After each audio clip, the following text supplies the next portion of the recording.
Given a foreshadow.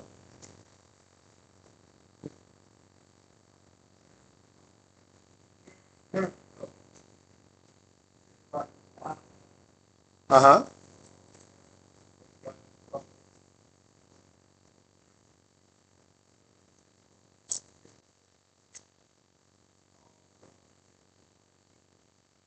Mm-hmm.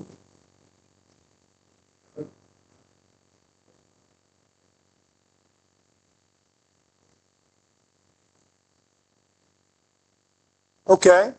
Okay. The remnant. Absolutely. You know, Elijah feels like in Isaiah 19, 1 Kings 19, that he's the only one left. He's hiding in the cave because Jezebel's people are looking for him. You know, he's like, woe am I. You know, I'm the only guy left. And God says, get up. You got a job to do. Get out here. There's a whole remnant you don't even know about. Yes, sir. Yep, exactly. It's exactly right. Preparing the way. Getting that message out there. And here's the point, okay? We're no different today than they were then. Mankind, if you look at Israel's history, Book of Judges is a great one. You want to get past the wilderness study and just get into the book of Judges. When things are going rough, where do people turn? God. And then all of a sudden, God starts losing his position as the first in our life. And then maybe it's our wife, or our spouse, or our children, or maybe it's our things we enjoy doing. God starts losing his priority in our life. And that's a mankind issue, but it's also a people of God issue. Because God's writing this psalm to his people. And when Jesus says, when the Son of Man returns, will he find faith on earth? He's talking to his people. The book of Judges are his people who are with God, and then when they don't need God as much, God becomes an afterthought.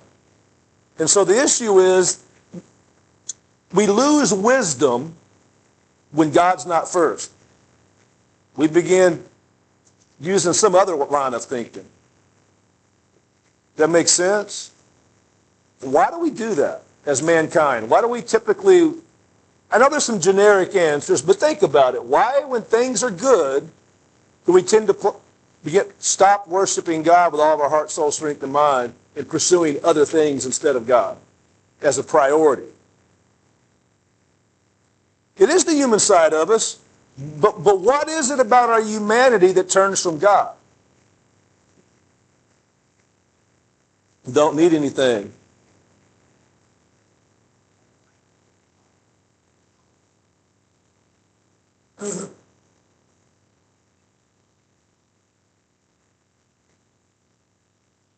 Don't need to ask him.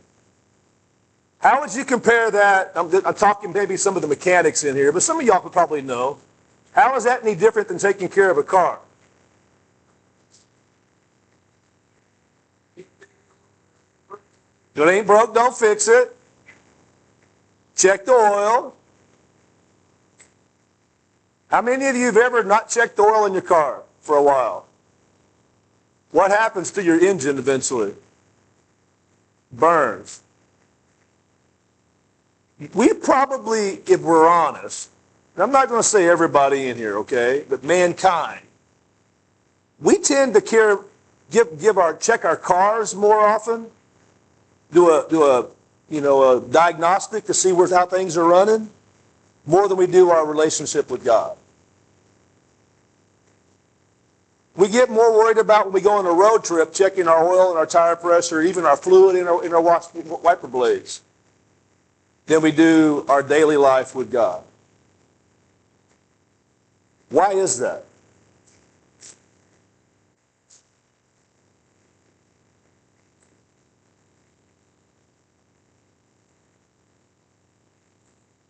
Okay, let me ask you this.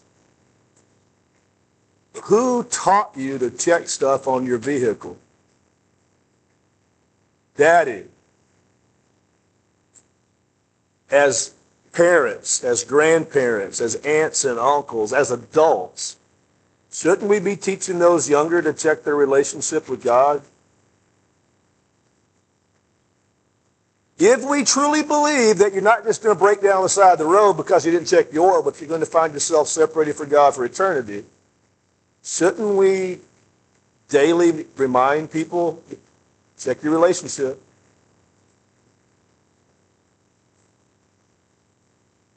Okay?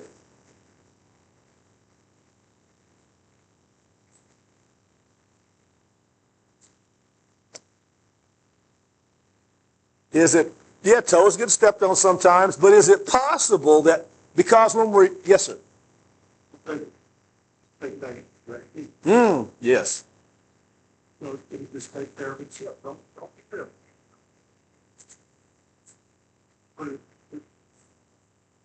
He'll take care of himself. So yes, sir. If you're defensive, you're probably not doing it, most likely not doing it to start with. And that's true. Checking your oil. Check your oil yet? I'll get to it. Jennifer asked me a lot of times we're going on the road. I don't respond the way I just said, okay? Hey, have you checked the oil? Have you checked the tires? Because she knows, because she was taught as a young girl, do that before you go somewhere. And so she's asking me, have I done it? Right? Because the expectation is that I will. What I've learned over the years, and I think I've shared it with y'all before, I used to ask parents, I've asked over 400 parents actually, do you require your children to do their homework? What do you think the answer is? 400 out of 400 times. Yes. Out of the 400 plus people that I asked in a gathering survey, teaching format, how many of the 400 parents require their children to study God's Word? What would you guess?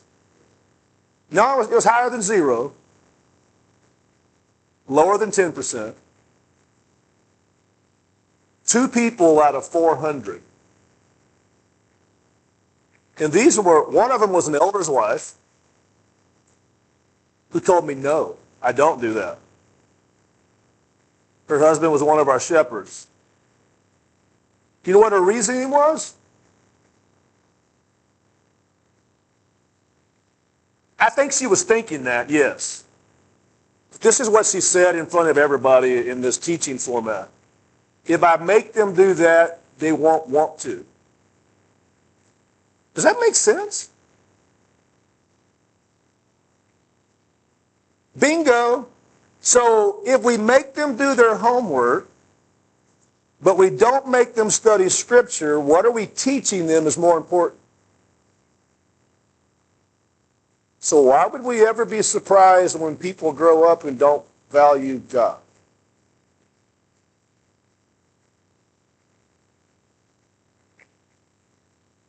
What's that, Nita? They haven't been taught it's a priority. So it's like Randy's a mechanic, right? He could teach me, hey, you need to check the oil. This is how you do it. This is where you change the tires and all that stuff. But if I'm growing up around Randy and he's not doing that, when we go on a road trip, he's not checking his oil, and Jamie goes, he didn't check his oil. We're getting ready. He didn't change his tires either. If he's not doing it, why would I do it? Lead by example. Okay? And here's the point in that. The Jews had the Torah. They had God's instruction, what we call the Old Testament. They had the books of the law, Genesis, Exodus, Leviticus, Numbers, and Deuteronomy, the books of Moses. They had the prophets. They kept walking away from God. They had the written word. Jesus had to come and show them how to do it. He had to come and show the priority of living his life. Not just, Jesus said to the serpent in the wilderness, right? Or the devil in the wilderness, man does not live on bread alone, but on what? Only if you use it, though. He could say that all day long, but if he didn't practice it, would we believe him? So here's the question. When it comes to Jesus, how come he practiced what he preaches, and when things got hard, didn't do what so many of us do and Elijah did and go hide? Even when things were good and when things were bad, Jesus always prioritized his relationship with God and trusted God. Why did he do that? Not a trick question. Why would God the Son always trust God the Father and do it his way? Faith, okay. That's the right answer, right? I don't always do what my dad told me to do. Did you? Yes, sir.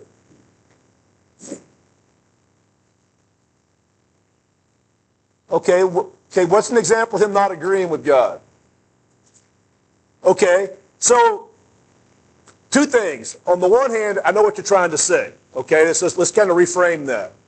He didn't want to do it, not that he didn't agree with it. You ever been asked to do something that you need to do, but you don't want to do it? I think that's where Jesus was at. Yeah, if there's any other way. So he's asking, hey, Dad, are you holding out on me? Is there any other way? And then the answer that Jesus ended up saying was what? Not my will, but, which is what Randy's talking about. Jesus showed us it's possible to remain faithful. Jesus told us it's possible to prioritize God's word. Let me ask you a question you may not have ever thought about. Let's say Jesus decided to do things his own way. Then what? Consequences. What would some of those consequences have been? We wouldn't stand a chance. That's the ultimate consequence. Would he have been a perfect sacrifice if he'd done things his own way instead of God's way? No. He was aligned with God the Son was aligned with God the Father. And I'm going to do, so here's my point. We typically will do what Elijah did and go hide in a cave when we get scared, thinking hiding is going to make things get better. Or at least protect us, right? If we hide, we'll be protected. You with me? Jesus doesn't hide. When David went to fight Goliath, the Israelite army was afraid. And in a sense, when Goliath came out and went boo, they ran and hid. Why didn't David run and hide? Faith. That faith came from what? Came from two places in particular I want you to think about. Prayer, okay. Hearing the word, bingo. Believe. David had been taught who God was. He knew who Elohim, Emmanuel, he knew all that. He knew who Yahweh was from the teachings of his family and in the area he grew up. He knew about God. But when he goes to Saul and says, I'm going to go fight Goliath, I'll do it. And Saul says, oh, you're too young. What examples does David give as to why he can do it? Anybody remember? Bingo. God had already answered his faith previously. Faith doesn't grow if you don't get out of the boat. Your faith, my faith, will never grow if we don't step out the way God calls us to. You can't. Because that's not faith, that's knowing. I have to know before I go. And that doesn't require faith. Does it?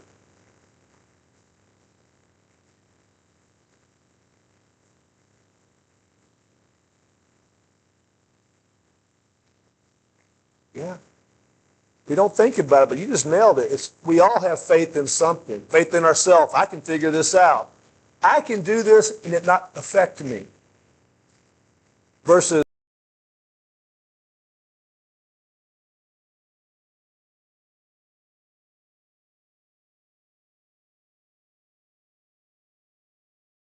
relationship with this person if I choose God over them. And every time we think our way is better than God's way, we get in trouble. And that's what Proverbs, Psalm 14 is ultimately about. Wisdom, right? Choosing God or choosing my own way. Proverbs writer says there's a way that seems right to man, but in the end leads to death or destruction. So question. I want to hear some answers. And we're going to jump into 15 here in just a second. Why does man think he knows better than God? Let me bring it down a little bit more personal, because you guys know each other really well, most of you. Why do you think you know better than God? What's that? Arrogance. Oh, yeah, that's right, Lawrence. Arrogance is a big one. Thank you. Stupidity. Yes, ma'am.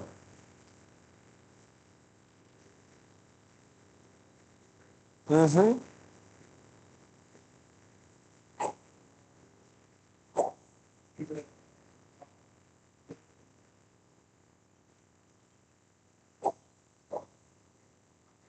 Right.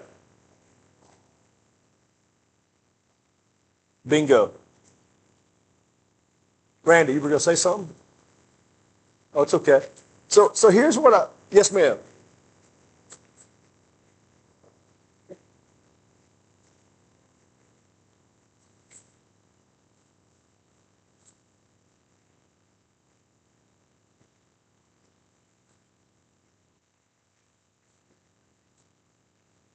Oh, it does. It does. So here's my question. Yes, sir.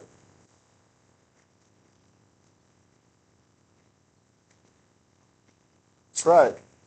Faith is being sure of what we hope for and certain of what we do not see. And we don't know what's going to come out. It's trusting God.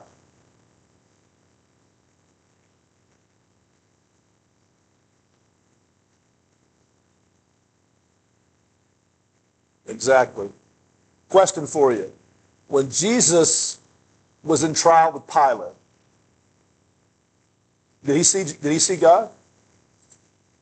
Was Jesus seeing God the Father at that point in front of him? When Jesus was in the garden praying, was God the Father standing there in front of him? When Jesus was being whipped and beaten, was God the Father physically where he could see him holding his hand? Here's my point. Jesus modeled a faith in God the Father doing what he says he's going to do, whether he could see him in physical form or not. He showed us it can be done. So typically man will go his own way when, one, it's convenient, meaning I want what God says I shouldn't have, or I want this more than I want God. And if that's the case, what we're saying is we don't believe God when he says, seek first the kingdom and everything else will be given to you that you need. That make sense? And so all this started is why does man continually turn away from God? When Jesus says, when the Son of Man returns, will he find faith on earth? He's challenging the Israelites there. He's challenging them to their face, the religious leaders. Religious leaders who couldn't accept him. Who was standing right in front of them. Right? So then we get going from who can't get into heaven, right, is what 14 is ultimately about. Let's look at chapter 15, 1 through 5. That's all there are. Psalm 15, not 115, but 15.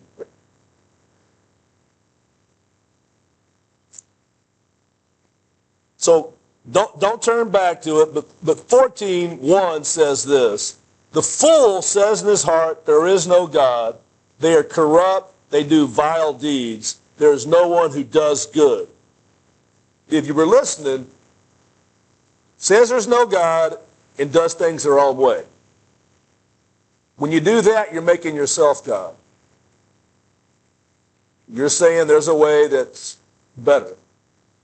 Okay? Now we get to chapter 15. Lord, Yahweh, when capital L-O-R-D always means Yahweh in the Old Testament. Yahweh, who can dwell in your tent? Who can live on your holy mountain? What's he asking? Who can go to heaven? Who can be where you are? Who can do that? That's the question that man is asking. And then he responds with this: the one who lives blamelessly, practices righteousness, and acknowledges truth in his heart. Of those three things, which one are you guilty of not doing? The first one. Don't live blamelessly, do we? So all of a sudden, I'm like, well, I can't get in. Why even try? Practice is righteousness. I'm trying, practicing. I'm acknowledging truth, but my way is not blameless. So automatically, I'm like, crud. He just said who can't get in, and now he's starting this one off, and I qualify for not getting in. Then he does what? Verse 3. So he says, the one who is blamelessly practices righteousness, whose knowledge is truth in his heart, verse 3, who does not slander with his tongue, who does not harm his friend, or discredit his neighbor. Y'all ever done any of that? Man, we're in trouble. So far, it's not looking good for us, if we're being honest, right? Then he says, who despises the one who rejected by the Lord, but honors those who fear the Lord, who keeps his word whatever the cost. Without raising hands, those of you who have given your life to Christ, who died to self, right? To live for Jesus is what we're saying when we're immersed into Christ. I'm going to put, not my will, but your will is what we're saying. And so here in verse 4, who keeps his word whatever the cost. God, I'm yours no matter what. I'm going to keep my word. Make sense? Who does not lend his silver at interest. In other words, the Israelites had an issue of taking advantage of their brothers and sisters. He's saying, don't do that. Or take a bribe against the innocent. You may not be money, but you may, on the behalf of friendships, choose to go along with a group that's putting somebody else down, taking advantage of them. The one who does these things will never be shaken. So he's saying the one who lives blamelessly, who practices righteousness, and acknowledges truth in his heart, that person will never be shaken. The one who doesn't slander, the one who doesn't harm or discredit, never going to be shaken. The one who despises the one rejected by the Lord, in other words, evil, but honors those who fear the Lord. So I'm going to honor other followers of God. I'm going to honor them. Who keeps his word whatever the cost. You ever broke your word?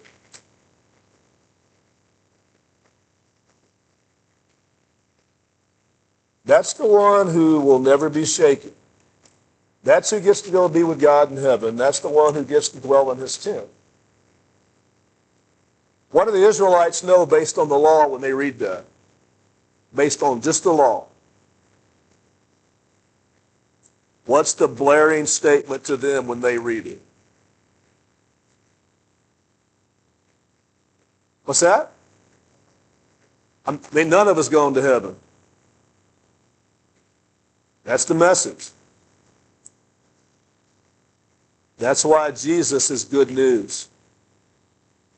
Because he is the way, he is the truth, and he is the life. No one goes to the Father except through him, because he is righteous. All the things we haven't done, he's done. And so through him, I want to be a better man for my wife because of her love for me. All the stuff she puts up with. I loved her, but even more so now, all the stuff she's done to help me with my arm and over the years, helping me, you name it, okay? But I also want to love her because she's God's daughter. And so the message that we're reading here, our good news has lost some of its goodness in our culture. And here's what I mean by that. We say it's okay to do whatever you want in our culture, and you can still go to heaven. That's just not true. If that's true, then Jesus doesn't have to die. If that's true, I don't have to be in Christ. And so when Jesus comes along and says, the kingdom of heaven is here, believe the good news, he's telling the people who had lost hope. Because the law, all it did is point out what they couldn't do in their imperfections. Let me ask you this. When you're in a no-win situation, you broke down on the side of the road in your car, what are you trying to do? Your car breaks down on the side of the road. What are you doing? Trying to fix it. What? Call help. How many times have you got impatient waiting on that help? Tow truck's coming. When? An hour. 3 hours later, it might show up. Why do you call for help when the car's broke down? Because you can't do it yourself. So when your car's broke down, how many of you are going to call me when your car breaks down? If you need a ride, I can come pick you up. But don't ask me to fix your car, because I know where the gas goes, I know where the oil goes. I'm not really sure I take it out, but I know where it goes, right? Who are you going to call when your car breaks down? You're going to call Randy, you're going to call Jason, you're going to call somebody that can fix it. How do you know they can fix it? You have faith. Okay, where does that faith come from, though? Experience. Whose experience? Theirs or yours? Ours. How do I know about your experience? Word of mouth. Why have the word of mouth spread that you can do it? Where did it start? Where does a word of mouth that Randy or Jason can fix a car start? Witnesses. Witnesses to what? Him fixing it. Whether we ever had this or not, there were eyewitnesses to Jesus' resurrection. And they told people his resurrection is the only reason his statement, no one comes to the Father except through me, has any meaning. Without his resurrection, that's just a good quote. It's good news because in him we have access to God. In him we will dwell with God forever in heaven. That's good news. And the idea over time is the motivation is I quit choosing my way and I choose his way. The idea is, and if you look up the word prayer, and I've shared this with y'all from the pulpit numerous times, the word literally means to exchange my wishes for his wishes. And that's exactly what Jesus modeled in the garden. Not my will, but your will. And if Jesus can face the whipping, the flogging, the crucifixion, why am I afraid about any struggle I'm going to face? A broke down car, a lost job? No. Or any disease? Over time, my thoughts begin to align with his, that I can have all things through Christ who strengthens me. Here's the caveat. Doesn't mean I get everything I want. It means I get what's best. And it means I'm learning to exchange what I think is best for what he thinks is best. I walk into your house or your garage or your storage shed. I'm going to find out what things you value by what you purchase. You come into my house, you're going to find out what things I value versus, one, by how I take care of them and the fact that I have them.